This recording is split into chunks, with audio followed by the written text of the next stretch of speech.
This is an iHeart podcast. Guaranteed human.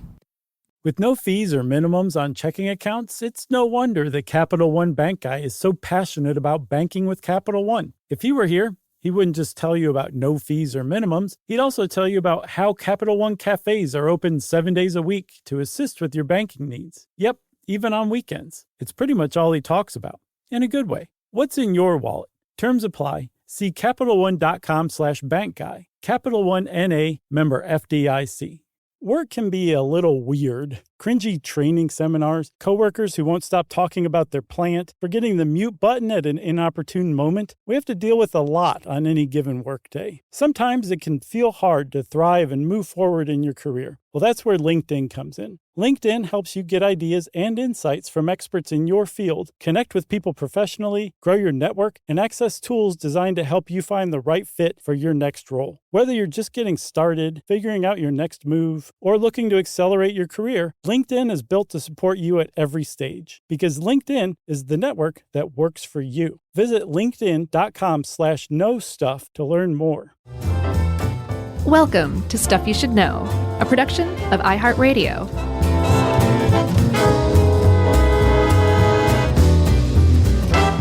Hey, and welcome to the podcast. I'm Josh Clark, and there's Charles W. Chuck Bryant over there, and Jerry's lingering somewhere out there, and this is Stuff You Should Know. It's POGs. It's POGs. That's right. That's how the theme song went. Actually, I think it was a little more extreme and in your face than that. Yeah. You know who is a big POG enthusiast is friend of the show, Jesse Thorne of the Maximum Fun Network. I did not know that. I've heard him talk about it. I mean, he's the right age for that wheelhouse, and I've heard him talk about it on Judge John Hodgman, and with great enthusiasm. And I'm always like, what are POGs? I've never even heard of these because I'm an old. Yeah, I mean, I'd heard the word before, but I had no idea what really they were, or what you did with them, or anything like that. So a little before your time too, then? Or after your time? A lot after my time. I mean, you had to basically be 10, 11, maybe 12. In the early 90s? I'll give you 13. Between 1992 and 1994. Maybe 5. Very specific niche window, but these things were so big that it's just like if you were a kid in the 90s kind of thing, like you played POGs. Like everybody was playing with POGs for like 2 years. And it was kind of like the definition of a flash in the pan fad. Yeah, and we should thank HowStuffWorks.com, Mental Floss, FirstWeFeast.com. That was a good article. It was pretty good. And then military.com for our little cherry on top at the end. That's great, man. We'd like to thank the military-industrial complex. For the cherry on top. As a whole. So you're a child of the 70s. I'm a child of the 80s. We had our own thing. But again, this is a thing of the 90s. And with POGs, it's like I'm trying to think of a fad that was like big when we were young. And I really honestly can't think of anything, nothing akin to this. I mean, like I want to say Nintendo, maybe the original NES, but I would hardly call that a flash in the pan. You know what I mean? Yeah, I mean, POGs to me represent something different because they had two functions. They functioned as kind of trading cards, right, of sorts, but it was also a game. Mm-hmm. And if you're listening and frustrated already, we should say very quickly that POGs are these little circular discs, and we'll get into the ins and outs of them. And no, this is it. This is our one shot at explaining it right here. And there was a game played around them, which we will get into as well. But they also functioned as things that kids were just obsessive about trading. Like you have a Pope John Paul POG, and I really want it, so I'm going to trade you my McDonald's POG and my I don't even know what was popular in the 90s. My grunge Beavis POG. and Butthead POG. Yeah, there was probably Beavis and Butthead POGs. Oh, there definitely were. I've Yeah. seen pictures of them on the internet. Sure, that means it's real. I don't know if anybody went to the trouble of photoshopping that, but I guess it's possible. We should question everything we see on the internet, I guess. And this also crosses over with The Simpsons because very famously Milhouse traded Bart's soul away for a set of POGs in one episode. That's right. And it comes full circle, Chuck, because there were a lot of Simpsons POGs as well. Oh, I'm sure. Can you name the character of that were on the POGs that Milhouse traded Bart Soul for? Do you know? Yes. What? Alf. Oh, They Alf were Alf. POGs. Alf is back in POG form. That's pretty funny. Yeah. So what I was trying to get at earlier was like, there was like this, that POGs were like a huge flash in the pan fad that just burned white hot and then just went away very quickly. But the thing that makes them interesting is not so much that they were some, neat 2-year trend in the 90s, but that they were actually based on a much older game, and that was actually based on a much older game as well. And that it was just almost like this, the most recent iteration of this idea for a game that just keeps popping up every few hundred years and makes you wonder when it's going to pop up again in the future. Yeah, which I think is a good distinction. It makes it kind of cooler and more interesting than definitely your average Furby, or unless there were ancient Furbies that we don't know about. They've yet to be discovered at Kettlehuyuk. Yeah, that's a movie. That Furby was discovered. Yeah, ancient Furbies. Those things were kind of 90s too, right? They were after our time. I think so. I don't know much about Furbies, but this is in a long line of our sort of pop culture-y toys, forgotten toys episodes. Yeah, now that you mention it, we probably should have saved this one for Christmas. Nah, we'll find something else. So we were talking about how POGs, this game, these little discs that you play with, were based on a much older game. And it turns out that there was a person, a woman who was a teacher and a guidance counselor in Hawaii at Waialua Elementary School in Oahu, who in 1991 said, "Gather around, children. I noticed that you guys are playing a little rough on the playground. That dodgeball has been coated with tar and broken glass, and I'm not very happy about that. I want you guys to try something different. Let's try something that my grandparents used to play and that I played when I was a little kid your age, and it's called milk caps. I'm going to show you how to do it." Snooze. And she introduced these kids to this game of milk caps. And you would think it would be kind of snoozy, but I think this demonstrates just how engrossing, but also simple, the game of POGs actually is. That this old-timey game captured these 1991 school kids' attention and then just spread like wildfire, as it's been put. Yeah, her name was, she's got a great name. Her name was Blossom Galbiso. Fantastic name. And this was, like you said, in 1991. And sadly, she passed away in 1994. Yeah. So she, I guess, got to see some of the light, bright burning of kind of what she brought to the forefront of the children's playgrounds. She did. I've seen interviews with her, and there were plenty of photos of her. Like, people knew where this came from as it was going on, too. Maybe she didn't see it die off, which would be kind of really nice. Oh, yeah. Her last words were, it's still going are going to live forever. That would be really nice, actually. What a way to go. It would be. But yeah, she burned bright and hot and short like her creation. Do we go back to Japan, or should we talk more about this and then go back? Yeah, I think we should talk more about milk caps and then take it back from there, because she used to play this as a kid, and I think she was born in 1949, so say she was playing this in late 50s, early 60s. But like I said, her grandparents, I guess like she said through me, her grandparents had played it as well. So this game of milk caps was just like POGs. They were, you would use these little cardboard discs, and they were called milk caps because they were actually the caps that you would get on a bottle of milk. They would use a cardboard cap to seal the bottle of milk, and then I think they would put like a rubber thing around it to hold the cardboard cap on. But for all intents and purposes, the cap was this little cardboard disc, and it would have like the dairy's name on it and the information, and probably like, the latest date it could be sold by, that kind of thing. But when you took these things off and you stacked them up into a pile, you could make a pretty good game out of them, a game called Milk Caps.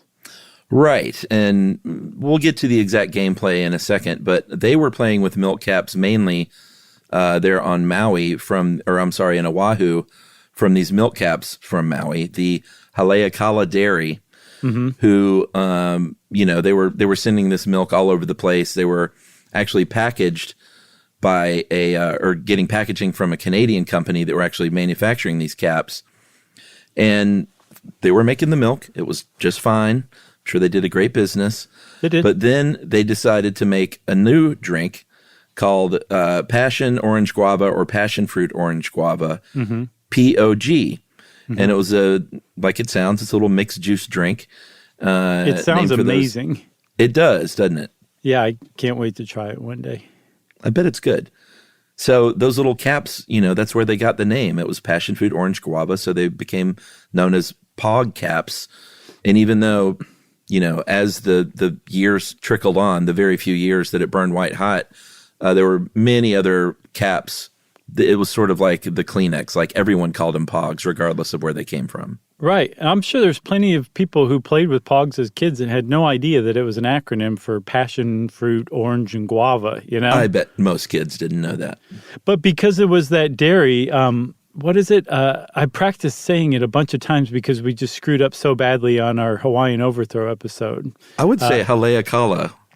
I think it is, but I think the accent's actually on the last syllable. Haleakala. Yeah. Okay. But so because it was a dairy, they were just using milk caps for their POG juice as well because they were packaging it very similarly. But because people didn't really buy milk in bottles anymore, the POG caps were much easier to come by because everybody was drinking POG because ostensibly it was just this delicious drink. Yeah. So that sweet juice. Exactly. So Blossom Galbiso and her young wards started bringing these caps in from school and then eventually writing to the dairy and asking for them. And then eventually writing to Standpack, like you were saying, and saying, do you have any more of these caps that we can get? Because we could use them. And we've drank so much POG, we all have diabetes now, but we still want to play, but we just can't drink any more POG. That's right. And Standpack, I don't think I named it. That was the Canadian packaging company. Yes, yeah, which is still around today. Yeah. I looked them up. You can buy all sorts of lids. I cannot find those cardboard POG inserts any longer, but if you want some to-go coffee lids, Standpack is your company. This episode, by the way, is brought to you by Standpack. Do they still have the POG juice? You can still get that, right? I think it's in a carton now. Yes. I could not find it anywhere. I don't know if you have to be on the West Coast to find it, but you can make your own. It's just equal parts passion fruit, guava, and orange. I've also seen that's best served ice cold. And I bet it's good with vodka. I saw a recipe with vodka, yes, and then also one with aquavit and rum, which sounds pretty great. It does. And now I'm seeing it's on a big box website that we dare not name. Okay, that is not, I don't think that is Haleakala Dairy's version. I think that's another company's because I saw that on the same big box website. And they can call it POG? Yes, and we'll get to why. Well, gosh, good point. Yes, isn't it? So much now intrigue. We see it full circle on this big box website. All right. I think we should take a break. This is too much intrigue even for me to take. Okay. And then we'll come back after this and talk about its more ancient traditions right after this. Booyah!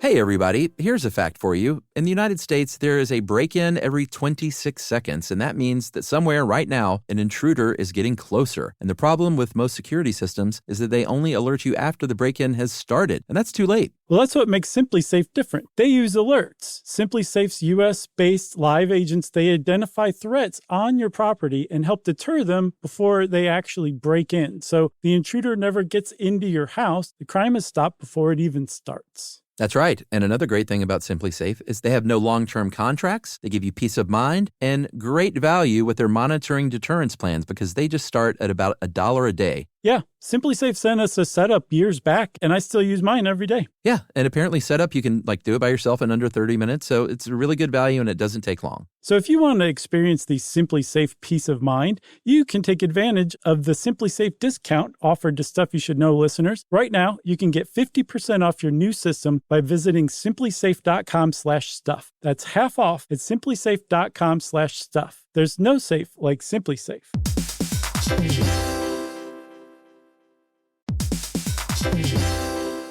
Work can be a little weird. One minute you're in a meeting that could have been an email. The next you're trying to decode corporate jargon that somehow means nothing. And don't even get us started on the quick sync that turns into a 45-minute deep dive. Yeah, well, the truth is figuring out your career isn't always straightforward. Whether you're trying to grow, pivot, or just stay relevant, it can feel like you're navigating it all on your own. Well, that's where LinkedIn comes in. That's right. LinkedIn can help you grow your career, helping you confidently navigate your path with insights, ideas, and inspiration from your professional community. You can stay up to date with the latest trends in your field, connect with people who get it, and discover opportunities tailored to your goals, your experience, and what actually matters to you. Whether you're looking for something new or just trying to grow where you are, LinkedIn gives you the tools and connections to move forward with confidence. Because LinkedIn is the network that works for you. Visit linkedin.com/knowstuff to learn more.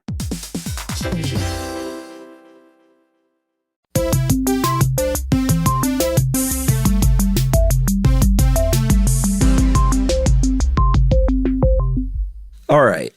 So we're back. We got Blossom. It's early 90s. Blossom Galbiso is worried about violence on the playground, introduces these kids to this sort of antiquated, silly game, and they love it. They do. But how did this thing get to Hawaii to begin with? You may ask. I can tell you how it got there. I can actually tell you the date, Chuck. Let's hear it. February 8th, 1885. A ship called the City of Tokyo, spelled Tokio, arrived in Hawaii with 900 Japanese immigrants aboard looking for work in the sugarcane fields of Hawaii. And that was the first Japanese immigrants in the modern age who showed up in the late 19th century and began this huge influx of Japanese immigrants.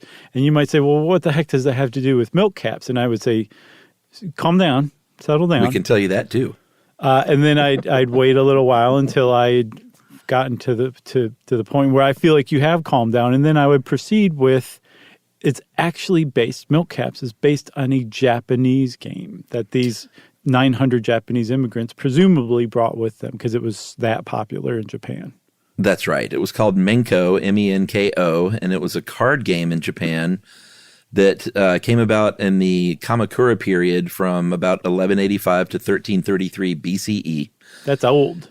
That's pretty old. And so what happens in that game is a player puts down a card, and then their opponent tries to flip that card over by throwing their card. It sounds really difficult. Because it sounds like it's just one card that you're throwing at another single card. It's way harder than POG. And if you flip the card over, you get both of those cards. Mm-hmm. Again, not like POGs in one way, in the gameplay way, which we'll get to. But Minko was very much like POG in that these little cards actually had symbols of cultural icons in Japan. They had warriors on there and wrestlers. They were not... They were cardboard later on, but I think they were like wood or ceramic or clay earlier on. Yeah, and when they were a game called, I think, Mengeto, they were made of clay, and they actually more resembled POG chips or discs than Menko did. Mm-hmm. Because Menko turned them into like what looked like, I think they were considered the predecessor of trading cards. Yeah. These Menko cards, right? They are. So, but before that, when they were little clay tablets, they were little disc shapes, and they had like pictures and everything on them. So they seemed more like POGs then than they did by the time they arrived in Hawaii. Right. But again, just trying to flip over a disc by throwing another disc at it, it seems really difficult to accomplish to me. It definitely does. So what the kids in Hawaii did with this game of Menko was they turned it into this milk cap game using milk caps, which are widely available to them. And rather than one milk cap trying to overturn another milk cap, you just stack a bunch of them together and try to overturn as many as you could. A lot easier. Way easier. So much easier that like you could really get the interest of some like 6, 7, 8, 9, 10, 11, 12, 13, again, is as high as I'm going. That's the cutoff. Year-old kids' attention, you know? Yeah, and it probably matters about your family and birth order, because I could see maybe if you're a 14-year-old only child getting into it, but if you're 14 and you've got a 9-year-old little brother or sister, you're going to make fun of their POGs. Yeah, if you're what was it, a Juliet? Right. You're allowed to play would never POGs. do that. You're allowed to play POGs at 14. No. That's what I'm saying. The 14-year-old only sure. child. Yeah, right. Poor little Juliet. Yeah. So she's got this game going. Blossom has got this game going, or I guess they called her Miss Galbiso. Sure. And there was a man named Alan Rapinski who saw dollar signs. This is crazy. It is crazy because, like we said, Stanpak was making these bottle caps in Canada. And he said, you know what? Kids are really liking this game. I'm really curious how he had his finger so on the pulse. That's what I'm saying. He was in California, and this is just going on in Hawaii. And it's not like Hawaii and California don't communicate at all, or didn't in the 80s or early 90s. Well, it started to come over, and when it did start to come over to the mainland, it definitely started in California first. So right, but I have the impression that he brought it over to the mainland, that he found out about some hot trend that had just started in Hawaii and got in on it from California. That's my take on it. Well, you know what doesn't help is every article I read says he somehow caught wind. Right, exactly. He might have gone over there on business or something. Who knows? It may have. What's this? What are all these kids doing, throwing these bottle caps all around? That's either that or else somebody told him about it, and he was like, "Wait, what are you talking about? I want to know more about it." He was a guy who had a real nose for potential. Like he was the man who bought the patent for a little leather protectant that was called Trinon, I think, at the time, but he turned it into Armorall. Yeah. He was the guy that brought the world Armorall. He didn't invent it, but he figured out how to market it and turn it into something huge. Remember that non-wrinkle spray? You could spray your clothes and it would get the wrinkles out. Yeah, sure. I think it was called Wrinkle Free or something like that in the 80s. He marketed that. Just a bunch of like interesting stuff. So he found out about POGs. He caught wind of it one way or another. I bet I know how it happened. How? I bet he went to Hawaii on business. Okay. Is always kind of keen to his, goings on around him because he's always looking for that next $1 million idea. Sure. And he saw the first fist fight break out with these kids over Right. a set of POGs that they wanted to trade or a winner take all game. And he saw this bloodthirst and was like, I can make money off of that. Yeah, that, and then he did the other thing he was well known for. He ran over and broke up the fight by spraying both of the combatants with Armorall, and they just slipped right off of one another and couldn't land a single punch. And when they got wrinkled up, he sprayed them with wrinkle free. Yeah, that's right. Great story. So, yeah, you're probably right, because that is kind of what the ultimate destiny of POGs was, and he was largely responsible for that, because if Blossom Galbiso was the mother of POGs, this guy was the father of POGs. He was the guy who, and as far as I know, they were not in any way maritally related or anything like that. They were just related by POGs. But he took it and just introduced the world to it, just as this marketing guy, and he actually formed a group called the World POG Federation within, I think, a year of Blossom Galbiso introducing this for the first time to her students in Hawaii. The World POG Federation had been created by Alan Rapinski and his company. Yeah, and he did something very, very key to this story, or in this story, kind of when you mentioned about Haleakala and the fact that they did not have great financial gain from this. It's because Rapinski saw the writing on the wall and said, hey, why don't you sell me that brand name, that POG brand name?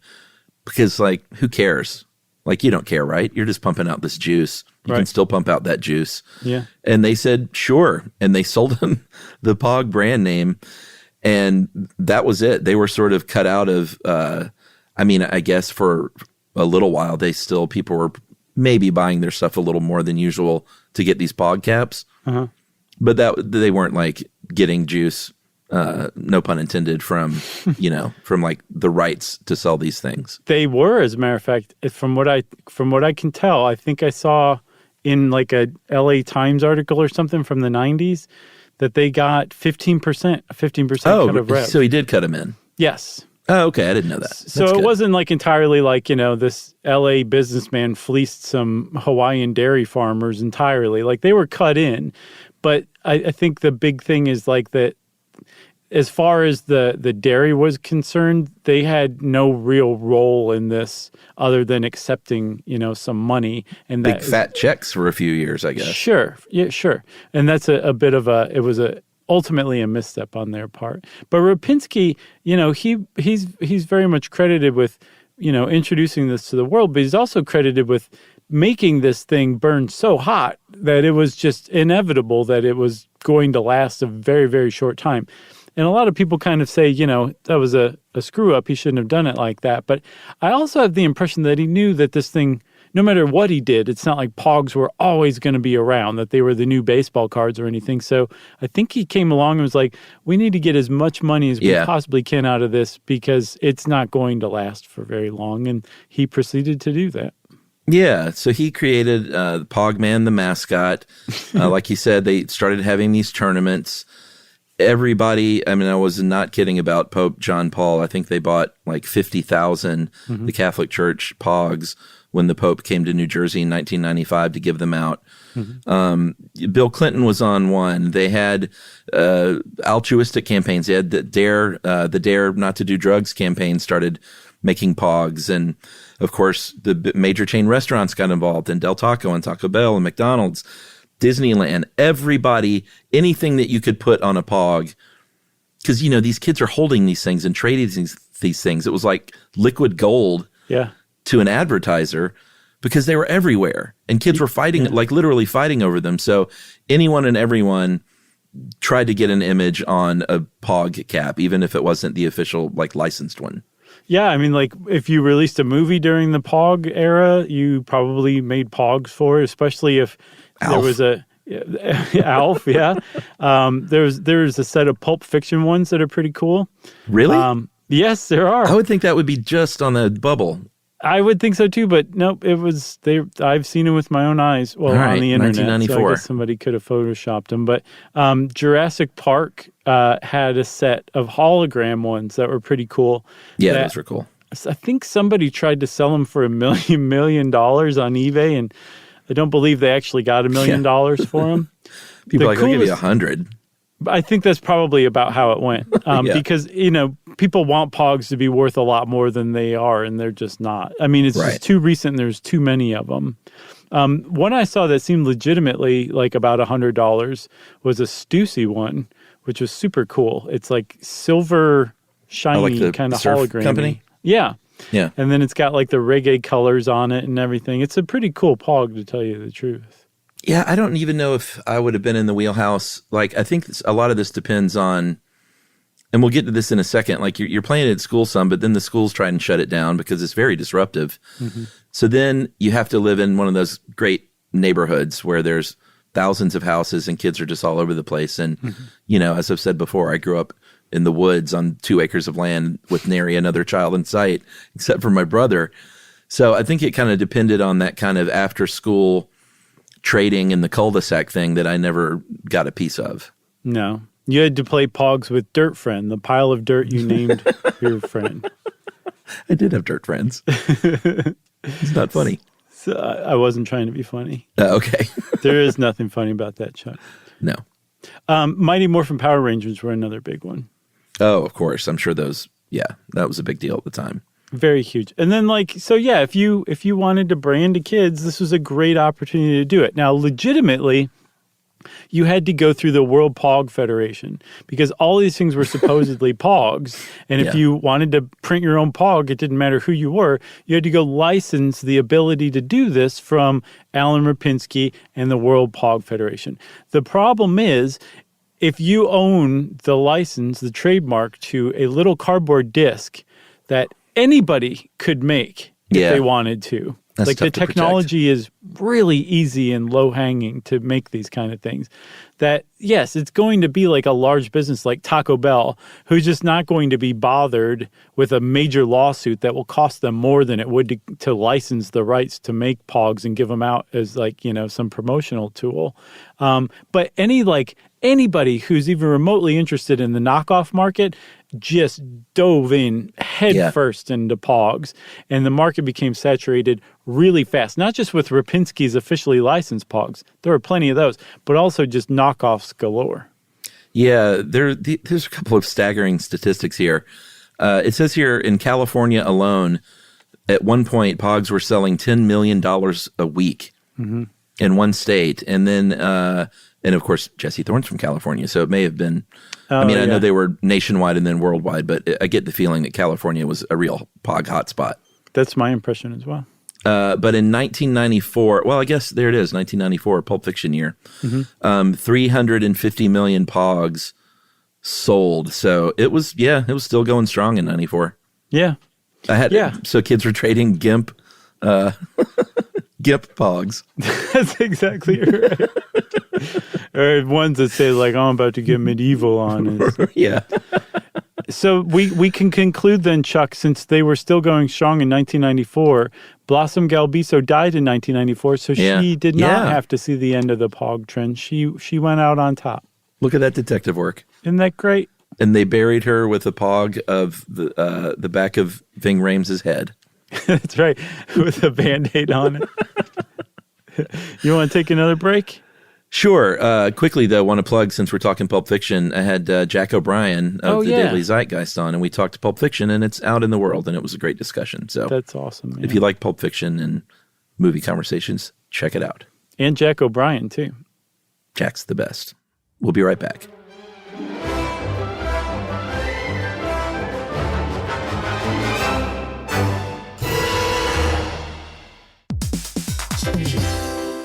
Hey, everybody, here's a fact for you. In the United States, there is a break-in every 26 seconds, and that means that somewhere right now, an intruder is getting closer. And the problem with most security systems is that they only alert you after the break-in has started, and that's too late. Well, that's what makes SimpliSafe different. They use alerts. SimpliSafe's U.S.-based live agents, they identify threats on your property and help deter them before they actually break in. So the intruder never gets into your house. The crime is stopped before it even starts. That's right. And another great thing about SimpliSafe is they have no long-term contracts. They give you peace of mind and great value with their monitoring deterrence plans because they just start at about $1 a day. Yeah, SimpliSafe sent us a setup years back, and I still use mine every day. Yeah, and apparently setup, you can do it by yourself in under 30 minutes, so it's a really good value and it doesn't take long. So if you want to experience the SimpliSafe peace of mind, you can take advantage of the SimpliSafe discount offered to Stuff You Should Know listeners. Right now, you can get 50% off your new system by visiting simplisafe.com/stuff. That's half off at simplisafe.com/stuff. There's no safe like SimpliSafe.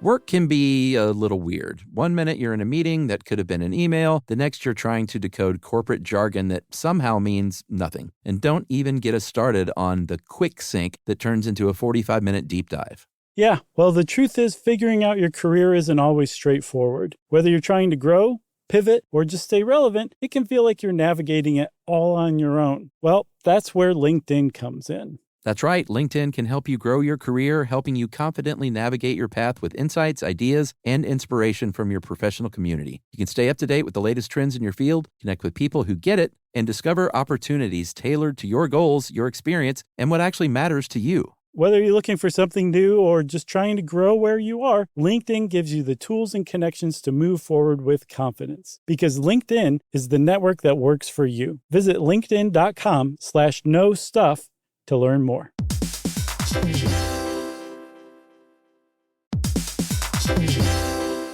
Hey everybody, we're here to talk to you about Wayfair, who believes that spaces should be functional, they should be comfortable, they should be well designed. and they can be well designed by you with their help. Your updated space should feel more comfortable, inviting, and practical for everyday use. And we're talking about outdoor seating. We're talking about grills. We're talking about major appliances. If you need storage solutions, Wayfair can help you out. Patio lighting, rugs, decor. It is your one-stop shop for home. Yeah. I mean, it's getting nice out, so it's time to think about living outdoors for the next few months. And Wayfair knows that outdoor furniture, it's heavy, it's intimidating to assemble. So Wayfair has stepped in and said, we're going to handle the hard part so you don't have to. That's right. You can shop Wayfair Verified, your shortcut to the good stuff. And that means their team of product specialists are going to vet everything by hand using a 10-point inspection, testing things like, quality materials, functionality, and features, and even how long it takes to build that piece of furniture. And the overall experience save time, reduce hassle, and improved convenience. Patio season is here, and these deals won't last. So head to wayfair.com right now to get your outdoor space ready for way less. That's WAYFAIR.com.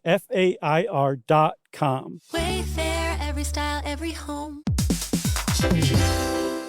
Hey, everybody. I want to talk to you a little bit about Tide Evo because it represents over 10 years of innovation and product development. Tide Evo is a first-of-its-kind technology where tens of thousands of minuscule fibers are spun together to form a 6 times powerful layer packed with scrubbers, brighteners, pre-treaters, and fresheners. And that's going to deliver a breakthrough clean that's so powerful, it feels like magic. Yeah, it is kind of like magic. Tide Evo is revolutionary. A 100% concentrated, waterless laundry tile that's made of compressed microfiber soap layers rather than liquid or powder. And it's not like pods or sheets because it uses 6 layers of detergent fibers to deliver superior cold water cleaning without plastic packaging of any kind. And it provides a mess-free, lightweight solution that dissolves lickety-split. So whenever you run into a laundry challenge, turn to Tide Evo. It's revolutionary. It's magic. Try new Tide Evo. Real laundry magic.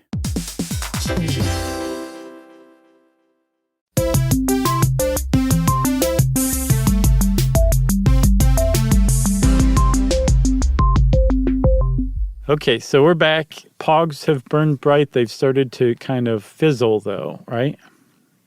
Yeah, and, I kind of hinted at it. One of the reasons was that schools, they had to clamp down on this thing because there were fights over POGs. Because if you play, played playing for keeps, that meant, and we'll go over the full. I guess we kind of went over the gameplay, but should we? Yeah, you want to now? Yeah, I guess so. Okay. The first thing you decide is, are you playing for keeps or not? And playing for keeps means that you go home with the POGs that you collect from your friends, and there's no givesies backsies.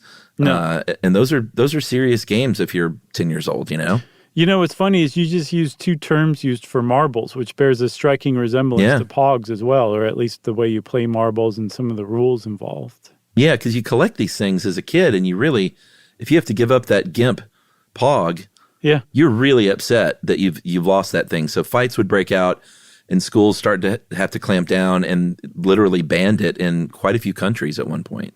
Yeah, because, also, this is a game of chance. We're going to tell you how to play in a second. It'll become very clear that it's almost entirely luck.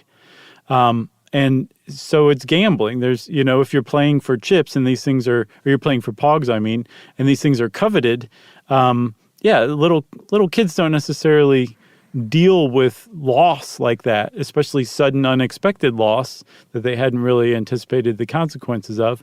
You can get in fights. You accuse people of stealing.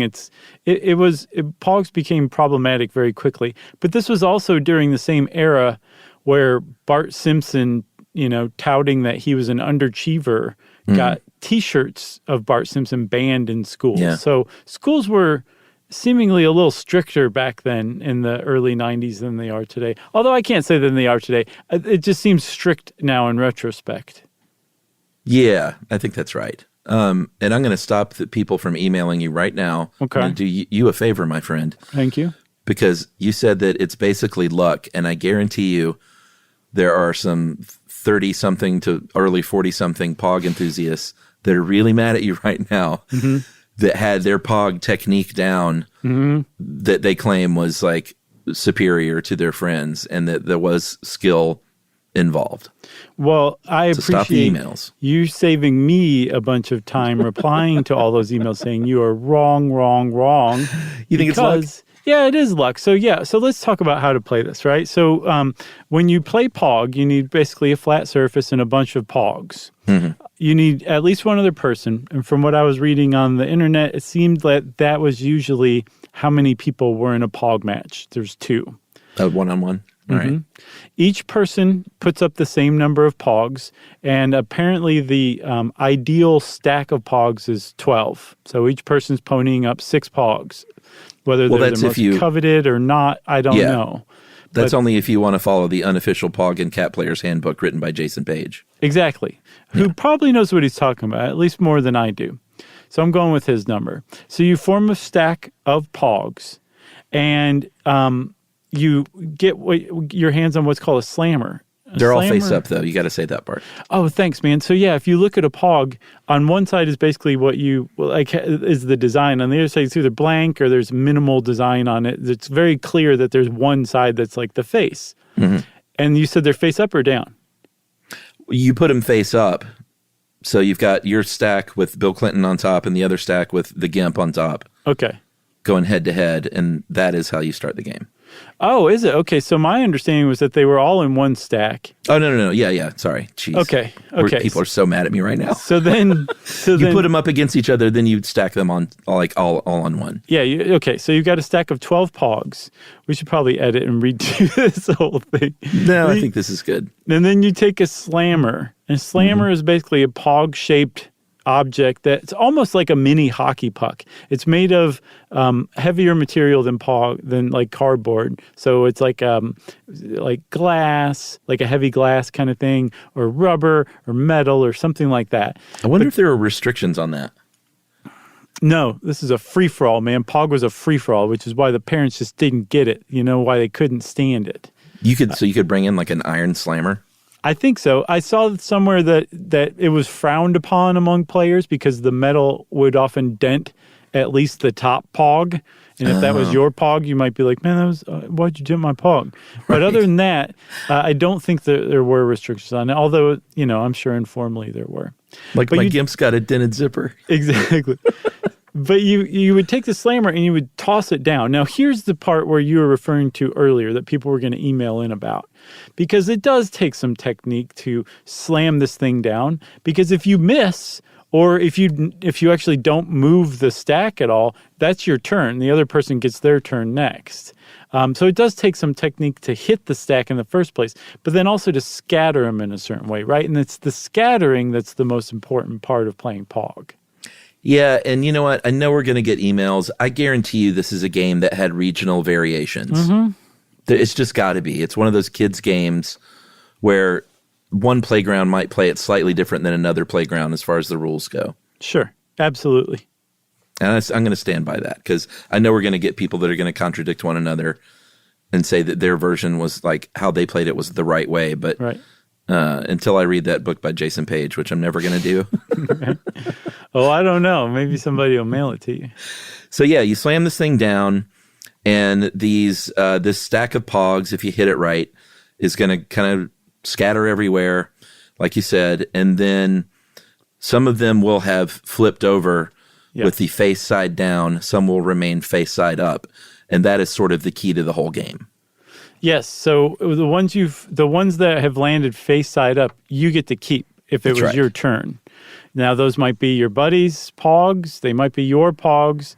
It doesn't matter. Then you take the ones that are still face side, however they were stacked up, I think you're saying, and then you put them back into another stack, and now it's the other player's turn. You keep going back and forth until all of the POGs have been turned over and kept. And however many POGs you turned over, that's how many you get to keep. And, again, whether it's your POGs or the other person's POGs, ideally it's everybody's POGs. And then there was another variation I saw that seems to have been pretty widespread. It was the poison POG. And these were usually like kind of a memento mori kind of thing, like scary skulls on fire and, or like an 8-ball kind of thing. And it would say poison POG. And the poison POG, if you put one of those in the stack, if you flip that one over, then you got all the POGs in that stack on that one turn. Oh, okay. I didn't see that. And this is another frustration because I went to some YouTube videos of like gameplay videos. Mm-hmm. And I saw several that had described the gameplay differently than the others, which leads me to think that there were variations, because I saw one person say that you get to keep the pogs that are face down. Uh-huh. And that flies in the face of everything I had heard from everyone else. Right. Yeah, and I think it's flipping it over from the way it was before. I don't think it actually matters, but yes, you would want to, you keep the ones that you flip over, whether now they're face up or down, who cares? Right. And then I saw another where they said that you stack them, every other one is face up or down, but I didn't see that verified anywhere else either. So yeah, I didn't run into that one. Yeah, I just, people should say like these were Michigan rules, or something like that. Right. So that slammer, the heavier object that you throw onto the POG stack, you can make them out of all sorts of things, and they often had different imagery on them as well. But I saw one, and I saw this in multiple places. There was an O.J. Simpson one where it had a picture of O.J. Simpson's behind bars. So he was in the slammer. So he was on the slammer as well. Yeah, that must have been a legendary slammer, because I saw that in a couple of places too. Yeah. The O.J. slammer. I wonder if he got a piece of that. I don't think so, man, and I don't think he's legally allowed to keep it, even if he did. And then one day he would break into a hotel room and steal those slammers. That's right, give me the slammers. Get him back. Man, I saw a documentary on that robbery. It was nuts. Oh, really? Yeah, I guess it was... No. I'm sorry. It was that... what was that, 5-part series on O.J. and the murders and everything? Yeah, I remember was that. Was it a 30 for 30 that did it? I don't remember. I know it was just a documentary, I think. Yeah, a documentary series. But yeah, they covered that robbery too, and it was just so casual and dumb, and so casually dumb too. It was Not just a smart bizarre. move. No, it really wasn't. So let's see. I think we've explained how to play POGs about as thoroughly as you possibly can, don't you? I think so. Well, let's talk about how they finally fizzled out. Well, like I said earlier, I think the banning on the playgrounds, and then the banning or at school, and then I think the U.S., Canada, Sweden, Iceland, Germany, the U.K., and Australia all banned these pieces in schools. And so that's going to put a damper on something if you're stuck at dumb school all day and you can't have your POGs and you're just limited to the hours between 3 and 6 when mom and dad call you back to eat dinner. Okay, on the one hand, but I also saw a contemporary piece of journalism in 1994 that interviewed the founder of Trove USA, which was a big POG maker at the time. And he speculated that those school bans actually increased POG sales and probably but also probably prolonged the interest, because if kids had been free to play these all the time, they would have lost interest that much faster. I mean, I think ultimately that's what happened. It's like it's like many kid fads. It becomes not cool. You age out of it a little bit. Sure. And maybe the kids below you aren't interested, and it just goes away. I mean, I don't think there's a smoking gun here, do you? Besides OJ. I would say OJ is probably the culprit for why POGs went away. Yeah. I think they said in Boys Life magazine. This is a great death knell. In a 1998 issue of Boys Life magazine, they basically said it was done and not cool anymore. So yeah, they compared it to things like what's that one where you chase a hoop with a stick? Yeah, I know what you mean. Like that, and playing marbles and all these old-timey fads, they included POG among them already. But if Boys Life said it in 1998, then it probably meant it went out by 1996. Exactly. It was super out by then. So we kind of mentioned, Chuck, that Haleakala Dairy did not really benefit from this. I mean, they did financially. I'm sure 15% cut of all of that, hundreds of millions of dollars that was flowing to the World POG Federation for a couple of years, definitely boosted their annual revenue, I'm sure. Mm-hmm. But if you talk to most people and say, what does POG actually mean? They probably couldn't tell you. And so in that respect, a lot of the articles that I think both of us have seen about this have pointed out quite rightly that, that the dairy really missed an opportunity to become like legendary or become a part of the trend. And they were very quickly separated, and POGs became their own thing in isolation with no boost whatsoever to the dairy. Now there's kind of like this kind of retro nod to it that enough time has passed, enough people have written and talked about it, that the dairy's been identified as the source of POGs originally, but it didn't happen at the time, and this kind of retrospective about it is not really probably going to help the dairy very much, which is sad. Yeah, and you know why? Because they were a dairy. Right. Like in this one article that they spoke with this creative director at a New York ad agency that was like, this is why you really need to pay attention to what your consumer is doing with your brand. Like if they have off-brand uses going on, you need to know about it to capitalize on it. And look at McDonald's, and like they're the perfect company with this stuff. And it's just like, man, they were a dairy that in Hawaii they weren't paying attention to that, and they shouldn't have been expected to, I don't think. Sure, no, and certainly not. And I think also it's one of those things where the only way that they possibly could have capitalized it is if they had taken the gamble that this was going to be an enormous fad, which would take a tremendous amount of foresight. And then also would have had to have hired like a publicist, like the guy that was interviewed or quoted in that article. And they're not going to do that. They would have had to have figured it out, and then they could have possibly bungled it. It would have been a big deal. But also, they're like you said, they're a dairy, and that's not the way that they're thinking. But yeah, in hindsight, it's very easy to blame them.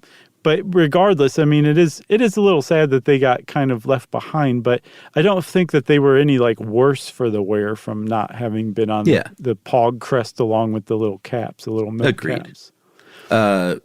Should we go to our cherry on top here at the end? Yeah, thanks to the U.S. military for this cherry on top again. Yeah, this is interesting because I had no idea about this, and I should talk to my brother-in-law because he's certainly been stationed overseas, but so the Army and Air Force Exchange Service stores, these are, let's say if the military is overseas in the Middle East or whatever, they're in Afghanistan, and they set up these sort of temporary on-base stores. They started issuing POGs, these little cardboard coins, in November 2001 because they were lighter than metal coins. You could ship them a lot cheaper overseas, and it was supposed to be like a temporary thing. And, it said how much it was worth, basically. But then they started having pictures on it and comic book characters and NASCAR drivers and stuff like that. People just can't resist. No. But they were essentially POGs. And, I don't see anything that they actually played the game, but they functioned as currency for American service people in Afghanistan since 2001 until just recently. Yeah. And then this, was it military.com article? Yeah. Where they were basically, they interviewed a few people who seemed a little like verklempt that these things had been phased out because they were like this kind of weird little part of their tour that you just wouldn't find anywhere else in the world. And the whole reason the military adopted POGs overseas, at least in Afghanistan, is because it's just so much easier to ship them. Yeah. And to chip in using them. It requires less effort to toss them into the pot.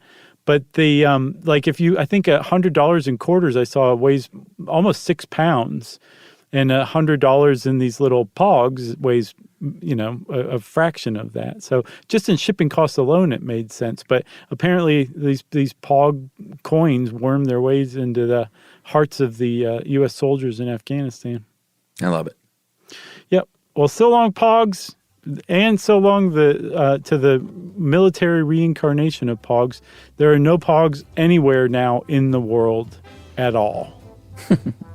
If you want to know more about POGs, just start looking them up on the internet and see what you think. And since I said that, it's time for listener mail. I'm going to call this Slime Mold Enthusiast. And it's not from you. I know, there's a fellow slime mold enthusiast. I'm one of them too now. Nice. Hey guys, loved your slime mold episode and figured I should crawl out from under the leaf litter and get in touch. It's pretty good, huh? Yeah. I got slime molds about 10 years ago for a kid's lecture and started giving it away so other people could play with these funky, chilled out beings without having to fork over hard-earned cash. You can dry them out on paper, cut them into portions, and pop them in the post, which makes things very easy.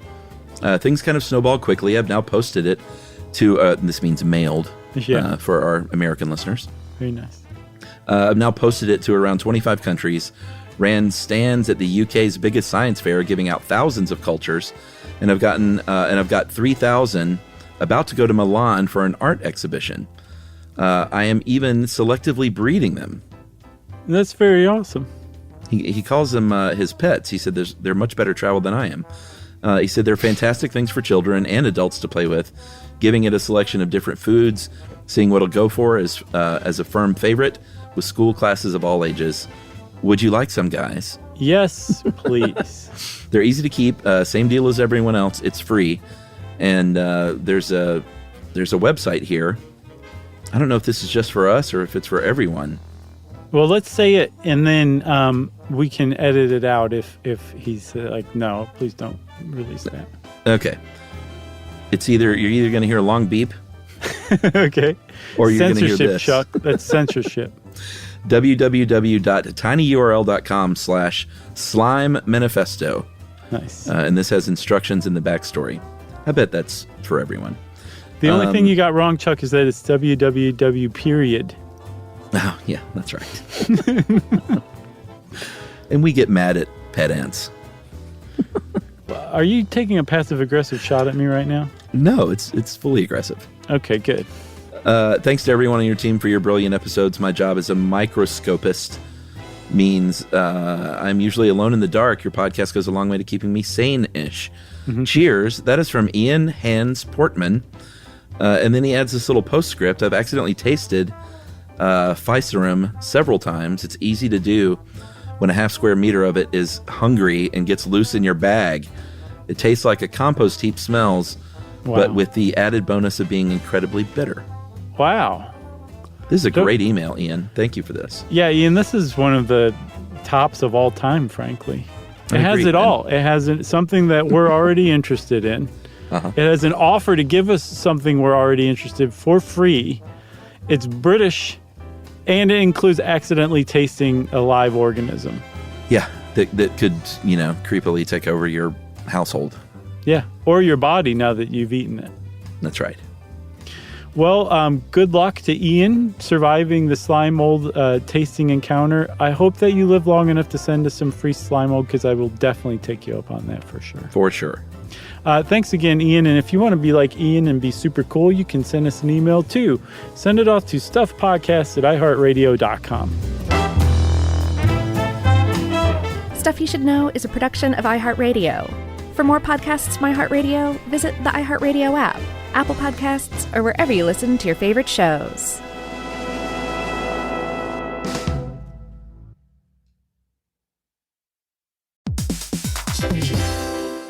Every parent should know the car ride soundtrack. Are we there yet? How much longer? I'm bored. Well, if you're taking an extensive car ride anywhere and you've downloaded the Lingo Kids app prior to leaving the house, you may experience something strange, right, Chuck? That's right. You may experience silence from the back seat. Your kid may go an entire car ride without asking once if they were there yet. How about that? And by chance of miracle, they may even ask if you could drive longer. Yeah, that's the magic in Lingo Kids. Over 4,000 interactive games, songs, and shows, including their favorite Disney characters. It turns the longest drives into the easiest ones, and honestly, you won't understand why you didn't download it sooner. That's right. Lingo Kids is the #1 entertainment platform for young kids, and it's free to download. Or go plus with the Lingo Kids subscription and unlock even more content your kids won't be able to get enough of. You can save up to 60% on the yearly plan. Just search Lingo Kids in the App Store or Google Play. Lingo Kids, everything kids love. You could be adored by everyone and still completely ignored by your cat. Trust me, I know. But if you feed your cat Sheba, you can go from being ignored to truly adored in 12 days, guaranteed, or your money back. Sheba has a full menu of products, appetizers, entrees, treats, even a kitten's menu. It's so cute, so Sheba has a product for even the pickiest eater. Like Sheba Puree, it's made with bone broth, their chef-inspired flavors. It's got a smooth and creamy texture that cats love and contains no corn, wheat, soy, or artificial flavors. It's food that your cat's gonna love. To learn more, check out Sheba.com. That's SHEBA.com. This is an iHeart podcast. Guaranteed human.